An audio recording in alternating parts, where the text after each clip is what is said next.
So we've gotten a lot of news, rumors, leaks, and not many confirmations regarding the highly anticipated sequel to Spider-Man No Way Home, MCU Spider-Man 4. And I've covered I think pretty much all of it so far, but there's still more to come and more news coming out as we speak. So today's video is going to be essentially every leak, rumor, scoop, confirmation regarding Spider-Man 4 in the MCU. So in this video, I'm not going to put every single screenshot of the tweets, articles, because I've already made videos doing that, and at the end of the video, I will put my playlist for MCU Spider-Man 4 news on the screen if you would like to go and look at all of that and keep up to date with any further news that comes out in the future. So we're going to briefly explain the rumor, where it came from, and I'll give my opinion on it. So let's get straight into it. Tom Holland finalizing his new deal. So about 3 months ago, it was reported that Tom Holland was not signing, but he was actually finalizing his new deal and in talks with Sony to finish the deal. I don't know who initially reported this, but it was just like a rumor floating around that I made a video on, and then recently, I don't know who reported it first, but either way, it doesn't really matter too much to me who did it first. But it was between My Time to Shine or Ember on Twitter. They reported that Tom Holland just secretly signed his new huge deal. Now, we don't have any details on this new deal, from my knowledge at least, but I think it's safe to assume that we can definitely expect this deal to consist of at least 5 films, that being Spider-Man 4, Spider-Man 5, Spider-Man 6, Avengers Kang Dynasty, and Avengers Secret Wars. I think this is pretty exciting. I just really hope they do justice for Tom Holland Spider-Man, because I think realistically, yeah, he may not currently be the best comic accurate Spider-Man, although some people definitely are not realizing some comic accurate traits in his first trilogy due to some traits being thrown under the bus, like Peter being selfish and a douchebag sometimes, especially until Uncle Ben died, but in this case it was until Aunt May passed. But with that, I think Tom Holland Spider-Man out of Tobey and Andrew have the most potential to become the best Spider-Man in my opinion. MCU Spider-Man 4 confirmed by Sony chairman Tom Rothman and Kevin Feige. So this is kind of 2 in 1, but Kevin Feige said a while back that Spider-Man 4 was in pre-development, and then recently in last December, so roughly 3-ish months ago I think, the chairman of Sony, Tom Rothman, talked to The Hollywood Reporter, and The Hollywood Reporter said there's no official word regarding when the next live-action Spider-Man will hit theaters, but it's a no-brainer, kind of like a question I think, and Rothman replied with, "You bet. When you can expect it, I don't know. Serve no wine before it's time." And actually, speaking of Tom Rothman, he actually was talking to Deadline at some point. This was 8-ish months ago, where Deadline asked about Spider-Man 4 and if John Watts, Tom, Zendaya were returning, and he said, "That whole group, we hope." I of course would love Tom to return, that's a given. I do however think that Zendaya should not return in Spider-Man 4. I wouldn't mind her returning in maybe Spider-Man 5, considering that he just lost her in No Way Home. There will be a rumored time jump though between No Way Home and Spider-Man 4, but I felt like that's a given sort of. But I had a theory that Ned and MJ would never return, because there was a scene in No Way Home where they were talking about their schools. Remember the scene where Ned interrupted them kissing? Yeah, that scene. So they wanted to go to MIT, and they confirmed that MIT was in Boston, but they wanted to match all of their backup schools as well. So Peter said, either way, if we match up our backup schools, we would be in Boston. So with that, they aren't going to take Spider-Man out of New York and put him in Boston. So I thought essentially that was a confirmation that Ned and MJ wouldn't be returning in Flash as well, since at the end of No Way Home they were all accepted to MIT, which is in Boston, and Peter wasn't going to MIT. But recent rumors suggest otherwise against my theory. So now let's get into some of those rumors that suggest otherwise. So these next 3 rumors are coming from Ember from 3-ish months ago in the beginning of December. She reported that she can confirm Zendaya will return, and this does seem to line up, since earlier, like I said, Tom Rothman wants her to return, but this is not 100% confirmed by Marvel nor Sony. We haven't heard any rumors of Zendaya signing a new deal. So then afterwards, a fan replied saying, "What's the point of MJ forgetting Peter in No Way Home? It's a perfect opportunity to introduce Gwen or Felicia Hardy," and I do agree with the fan's take, but Ember replied with Gwen is a no-go. Ember then went on to tweet a gif of Spider-Man PS4 as Black Cat and said she's coming. Now, it wasn't exactly specified if this was for Spider-Man 4 or just Tom Holland's upcoming trilogy or the Sonyverse at that point in time, but it was later said by Ember that Black Cat will not be a part of Spider-Man 4's story. Like I said earlier, I don't mind Zendaya returning, but I would have preferred it to be in Spider-Man 5, not Spider-Man 4. But since she's returning earlier than that, what I hope is that, the time jump from No Way Home to Spider-Man 4 gives her some character development so that she can kind of become the more traditional MJ we know from the comics, the real Mary Jane Watson. But who knows, we'll see on that. Maybe even change her name to not remind her of her dad as much, possibly because, maybe her dad named named her Michelle Jones, and you know, she wanted a different name, so she went with Mary Jane. She thinks that sounds better, but you know, she'll keep the last name Watson at least because you know it's her dad's name.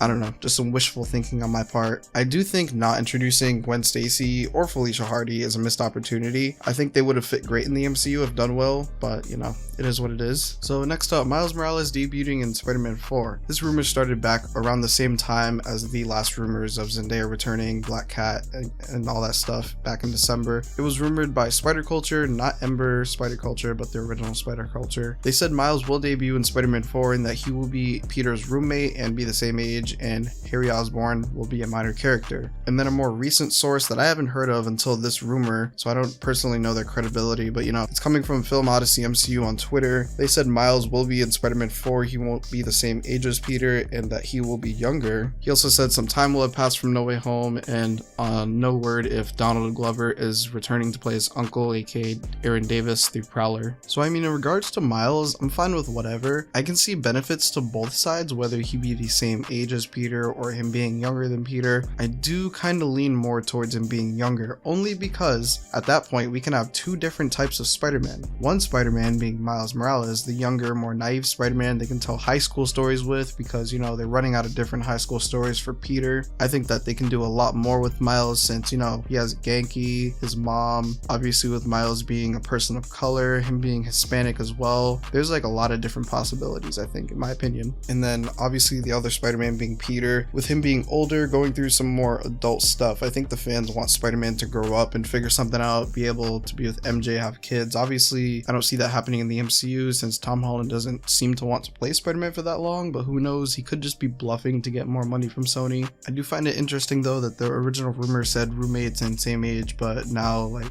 in the next rumor, you know, he's gonna be younger and likely not roommates with Peter if he's younger. But next rumor, symbiote won't be touched until after Spider-Man 4. This is another scoop from Ember. She said basically the symbiote will not be revisited until after Spider-Man 4. I think this is a massive W. Hopefully this is true, because if they put the symbiote in Spider-Man 4, they fucked up so royally. Spider-Man 4 needs to be a street level grounded film, so Peter can just be on his own for at least one movie, because Kang Dynasty and Secret Wars are around the corner, and there's rumors for those that we will get into in a bit, but the issue with this is that they will have a huge missed opportunity to not give Pete the symbiote in Secret Wars when his costume gets all fucked up from battle. Next up, Sony rumored to be working with Marvel to add Spider-Man to Daredevil Born Again. So this was a rumor floating around a couple months ago. Apparently Sony was working or is working with Marvel to add Spider-Man into Daredevil Born Again. So I can and can't see this happening, and I have one reason for each. So I can see this happening because Tom still does have one leftover cameo from his old deal, I'm pretty sure at least, but I cannot see this happening because Tom Holland is too big of a star at this point to go in a Disney Plus show that probably won't pay him as much as a movie would, unless he just doesn't give a fuck about the money and genuinely wants to be in Daredevil just because why not, and for like the story and like the characters and the fans, and unless Marvel and Sony are just like, yeah, we can try to make that happen. I think if he does end up in Daredevil Born Again, I think we will more than likely see Daredevil in Spider-Man 4. It would almost be just like a no-brainer at that point. Speaking of Daredevil Born Again, Kingpin actor Vincent D'Onofrio will be reprising his role in that upcoming TV show, and he revealed his end goal for the Marvel Cinematic Universe is to fight Spider-Man. So before he finishes his run as the Kingpin, he wants to fight Spider-Man, whether it just be him and Spider-Man or him versus Daredevil and Spider-Man. One way or another, he wants it to happen, not only for himself, but for the fans as well. This is a massive W. Vincent D'Onofrio is a massive W, no pun intended. I hope this happens. It's kind of insane how Spider-Man has fought pretty much his entire main rogues gallery on the big screen, except for Kingpin. This is something we definitely need to see happen, mainly just for the fat jokes during the battle. Like, come on, can you imagine Tom Holland's Spider-Man quipping fat jokes while getting into it with Vincent D'Onofrio's Kingpin?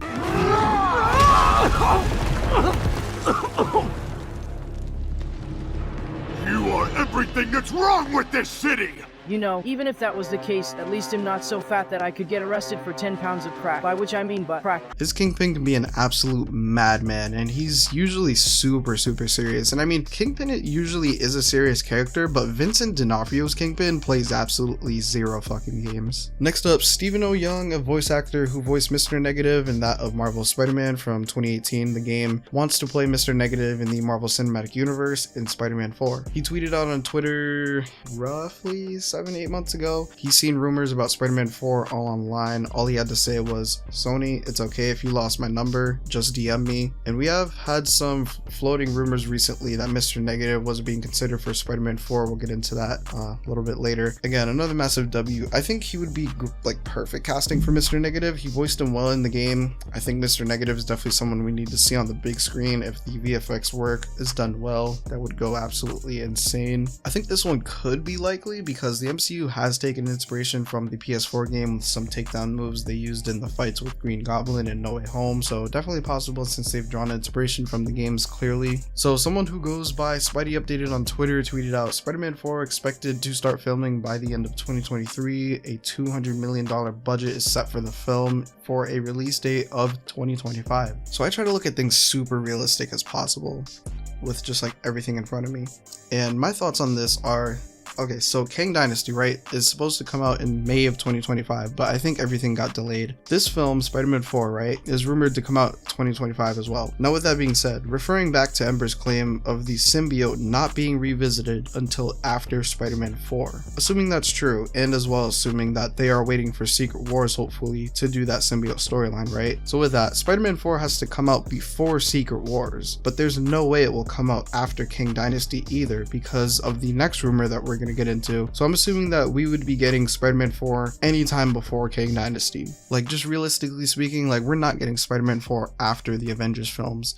Definitely before Kang Dynasty and Secret Wars. So let's get into that next rumor. Tom Holland reportedly leading Kang Dynasty. So speaking of Kang Dynasty, it's been reported by either Ember or My Time to Shine, I don't know which one, but you know, it doesn't really matter who did it first, that Tom Holland will be leading Avengers Kang Dynasty and that Sony is playing nice with Marvel to let them do that. I think this is fantastic, and again, so because of this, it would not make sense for Tom to lead Kang Dynasty and for Spider-Man 4 to come out after. That would make zero sense. Just have like a huge multiversal war going on that Spider-Man leads, for Spider-Man to then be sent back to Earth for a grounded story, then get sent back up into space for Secret Wars. Oh yeah, he's a symbiote. No, that makes no sense. Like, they aren't gonna wait to release Spider-Man 4 until after Secret Wars. So Spider-Man 4 is definitely coming out before Kang Dynasty in my opinion. But regarding Tom Holland leading Kang Dynasty, in the home trilogy they had this arc for Peter of, oh, like, is he gonna be the next Iron Man, right? And he ended up becoming his own hero by the end of No Way Home and his own Spider-Man, the most important part. So with that, hopefully Spider-Man 4 will continue that arc of him becoming his own hero, but then if they were to do this with him leading Kang Dynasty, this would add on to that arc, because by the end of Spider-Man 4 he would have become his own hero even more, gained enough confidence to lead a team of heroes such as the Avengers against an Avengers level threat, and maybe even create the plan to take down Kang. He may not be the one to do it, but I would say he's smart enough to figure something out. Entertainment Weekly was asking Kevin Feige about the future of the Marvel Cinematic Universe, and they asked Kevin Feige, you mentioned Tom's Peter Parker, No Way Home was a huge hit, and I know Marvel has to deal with Sony regarding that character. Do you have any updates on when we might see Peter Parker again? Kevin replied with, all that he can say is that they have the story and big ideas for it. The writers are putting pen to paper now.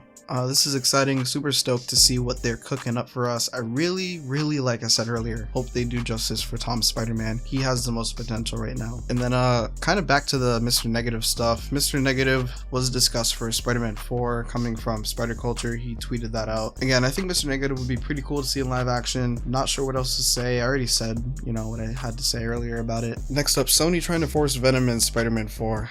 Oh god. This is again coming from Spider Culture, where he said that Sony is trying to force Venom in Spider-Man 4. I already made a video on this, but you know, I'm just gonna say, Sony, don't be dumb. Let Marvel do their thing. Learn from your mistakes. Jeez, I think I had something stuck in my throat. Anyway, this next one isn't directly Spider-Man 4 related, but it could be. But Amy Pascal pretty much recently came out and said that Miles Morales will be debuting in live action in a few years. They're still working on it. This is a W again. Hopefully they do it in Spider-Man 4 or something. That would be great. Or if not, he could be the Sonyverse Spider-Man for a little bit of time, and then Secret Wars happens and then he gets sent to the MCU. That would work great as well, because that's kind of comic accurate, basically him coming from another universe to the main Marvel universe from Secret Wars. But yeah, overall I hope this happens. Would be pretty cool to see. Next up, Spider-Man is going to have 3 physical suits and more Scorpion rumors. A new scooper on Twitter, the V Scooper, tweets saying that Spider-Man 4 Peter will have changed a lot physically, have a new haircut, and that there's going to be 3 different physical suits and not using CGI most of the time. A fan then replied and said, "Is Scorpion in the film?" And he replied saying technically yes, but he doesn't know if he's in Spider-Man 4. He just knows they have plans for Scorpion. I hope they have physical suits with not a lot of CGI. That's kind of what most Spider-Man fans want. Everyone liked Tobey's suit, Andrew's suit for those aspects. Of course we like some of Tom Holland's suits, but you know,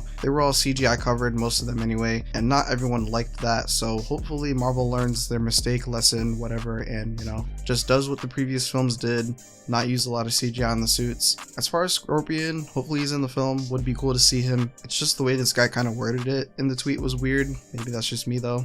Next up, Punisher in Spider-Man 4 as an antagonist. So some background context. Giant freaking Robot came out and scooped that Punisher will be in the MCU in Daredevil Born Again, and then The Hollywood Reporter came out not long after and confirmed that. So now recently they came out and scooped that he will also be in Spider-Man 4.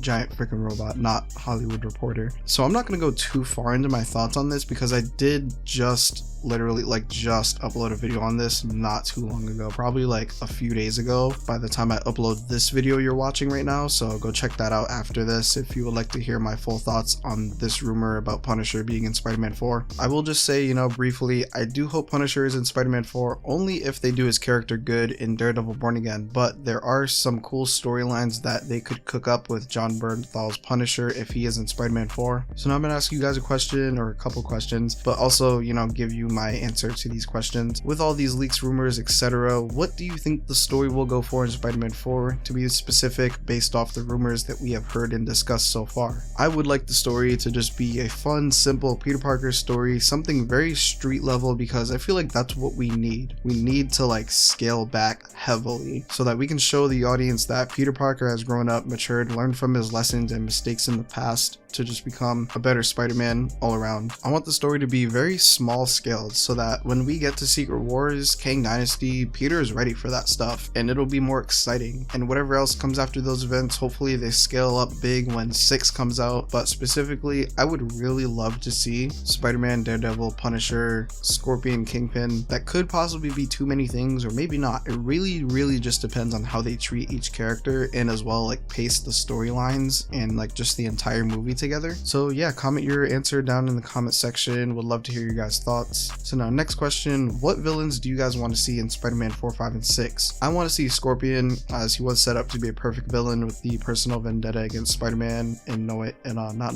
Homecoming. I do, however, think he's not a villain that can carry an entire movie by himself. So maybe he could be a side villain in a subplot that can tie into a bigger plot. He could be working for the main villain or something. I think that would be a good idea. I do as well want to see Hobgoblin, but I'm not sure I want Jacob Batalon to play him, but they did tease that a couple times with like No Way Home scene, and as well Jacob Batalon posting up with Hobgoblin toys or merch at some point. I would also love to see Kingpin, of course, but I want that to be like a background villain for the trilogy, him just pulling strings in the background to make Spider-Man's life harder. I never actually considered Punisher as a Spider-Man antagonist, but I forgot that they have fought a couple times throughout the years, so that would be cool to see as well. Some honorable mentions are Shocker, but one that actually shoots vibration blasts from a distance, not whatever that was in Homecoming, and one with a somewhat comic accurate suit. It doesn't have to be like the most comic accurate thing ever, but you know, take inspiration from the comic costume, you know, that'd be cool. The Spot, also, I love that villain, super underrated villain. He would put up a good fight with Spider-Man. Also, as well, the Chameleon would be cool to see. And lastly, Sin Eater, because he would put Spider-Man to the test in terms of like Spider-Man's limits? And again, comment your answer down in the comment section. Would love to hear you guys' thoughts. Also as well guys, we will be using this video in reference like when Spider-Man 4 comes out to see like, you know, like what was true and what wasn't true. So what do you think of every leak, rumor, scoop, confirmation, etc. that we have heard so far for Spider-Man 4, and which piece has you most excited for Spider-Man 4? Make sure you comment your opinion down below so I can discuss all that with you in the comment section. Thank you for taking time out of your day to click on this video. If you are new to the channel, I cover Spider-Man related scoops, rumors, leaks, confirmations for the games, movies, TV shows, along with some Marvel, Sony, DC movie news as well, and I try to upload as much as I can. So if any of that interests you, hit the subscribe button. We're on the road to 1,000 subscribers. Leave a like if you enjoyed this video. Let me know if you guys want more of this type of content. Don't forget to check out my latest video on the left if you haven't already. I hope you have had a good day and that you enjoyed the video. Until next time.